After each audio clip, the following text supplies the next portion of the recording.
going on, guys? We just had Dan finish up 17.4. It's a lot of flexion-based exercises. It starts off, it's a 13-minute AMRAP, 55 reps of a 225-pound deadlift, 55 20-pound wall balls, and then he goes on the rower for 55 calories, and then after that, if he's up to it, he's going to do 55 handstand push-ups. So lots of flexion-based exercises in that. And we're going to talk really quick about recovery post-exercise. And there's pretty much, I look at it as almost two windows of opportunity. One is immediately after you finished your exercise. That's when you're going to start to look at things like deloading that metabolic stress you just put on your body and setting yourself up for that next window of recovery, which is going to be the next hour to 48 hours afterwards too.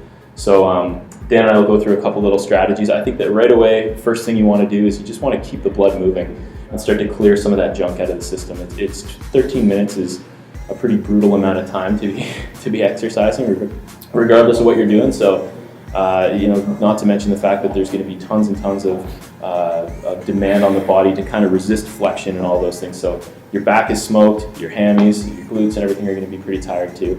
So we're going to look at just getting a little bit of clearance in there. Ideally, if you can even hop back on the rower afterwards, it's going to be nice. But I would often just tell people, get out and walk. The last thing you want to do is to lie down on the ground, although sometimes it's an unstoppable force. Mm-hmm. But keep that blood moving, get a little bit of a flush in the body. So an Airdyne, erg ski, a rower, something like that. Even just like a nice little walk in the sun is perfect.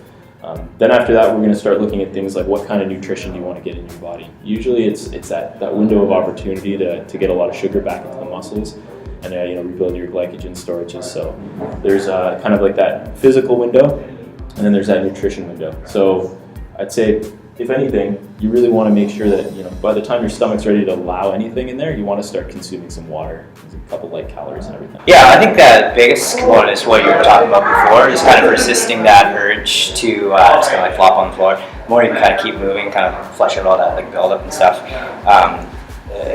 Kind of short amount of time, but a lot amount of work done there. So something like a short walk and stuff afterwards. That'd be pretty good. Maybe you're looking tonight doing like a little kind of like soft tissue stuff, just some like light foam rolling, just to avoid waking up tomorrow as just a freaking stiff corpse in your bed.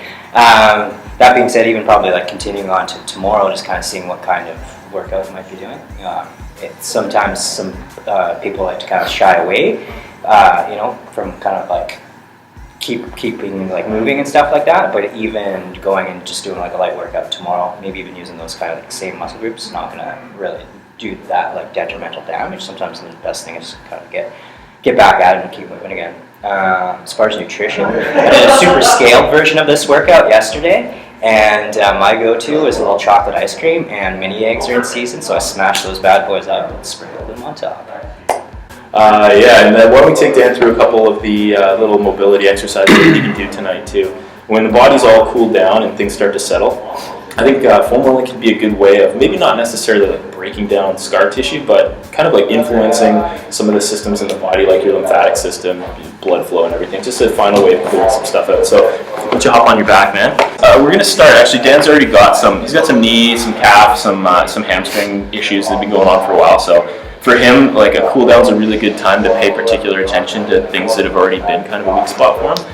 But pretty much just working that posterior chain, and so much reps with especially the rowing. I find like the deadlifts, people are a little bit more cognizant of what's going on, because even though it's 55 reps, you're still doing what you can. You're still early in the workout and you're trying to brace.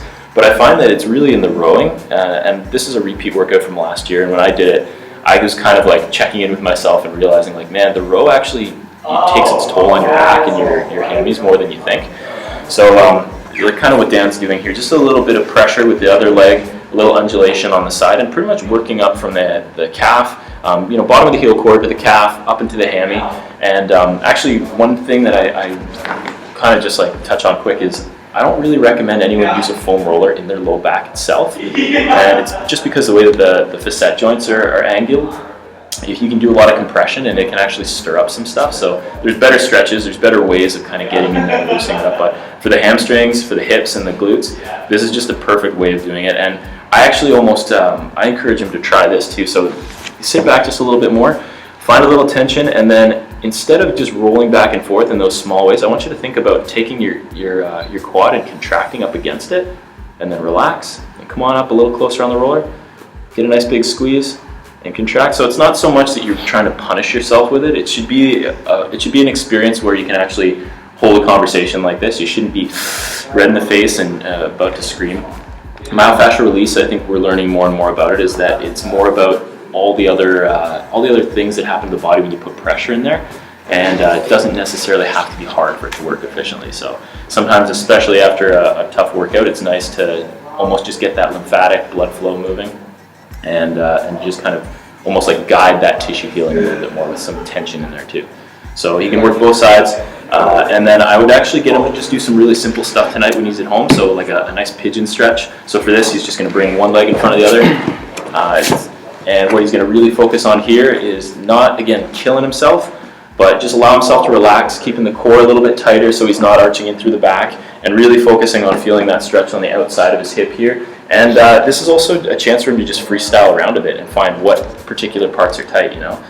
The glute's a pretty wide muscle, and it's got lots of areas that it attaches onto, so naturally there's going to be some spots that are a little more restricted than others, so you can just kind of seek and destroy and switch up to the other side and basically just go through a little routine. You can go through this 3 or 4 times to just kind of get that blood flowing again too, and just put a little bit of stretch and strain into the muscles. Yeah, so obviously, like what you're saying here is people should just kind of be pretty relaxed when they're doing kind of like more of these traditional stuff. Yeah, especially after a tough workout too. There's a time and place for like true mobility training, and I think that people sometimes just bookend it in at the end of a workout, but I think it kind of deserves its own appreciative effort. So if you are specifically working mobility, maybe after a 13-minute max effort isn't the time to do it. It's always nice to kind of add it in at the end as almost just like a little, like I said, like guiding your tissue healing when you're done. Yeah. And then as far as things like, why don't we just mention nutrition again real fast too. I know a lot of people that'll hit a hard workout and then they just leave the gym and they don't eat for another 2 or 3 hours.